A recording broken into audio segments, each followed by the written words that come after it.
আজ এটা আজকে ঘণ্টাখানেক আগে এখানে ৪ জন বাইক আরোহী, একটার ভিতরে ২ জন আসলে একটা স্কুটির ভিতরে, আর একটা বাইকের ভিতরে আসলে ২ জন। রাস্তার মধ্যে উৎপাইত্যা বইয়া রইছে। এমন সময় আরেক ভদ্রলোক, তারা বাপ ছেলে ২ জন এদিক দিয়ে যাওয়ার পথে তারা রাস্তা থেকে আটকাইছে।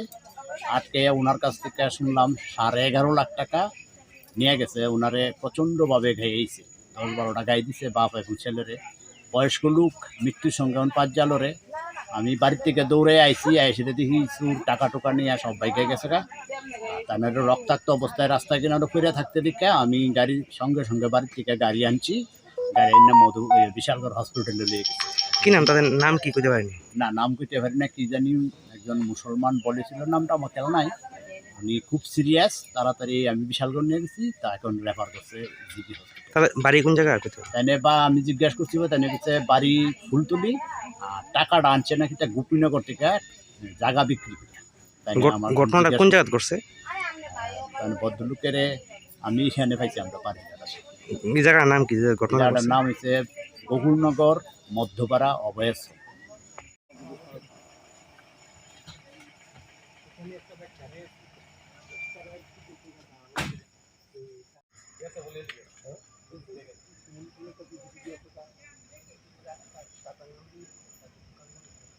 क्या होता है ये एक्चुअली अभी जो एलिगेशन है कि लोग यहाँ से ट्रैवल कर रहे थे, कुछ पैसा उनके पास था, कुछ लोग बाइक पे आके स्टैप करके उनसे पैसा लेके गए। अभी ट्रिप में भी ये इन्फॉर्मेशन है और हम जांच कर रहे हैं, और कुछ भी इन्फॉर्मेशन आती है तो भी शेयर कीजिए।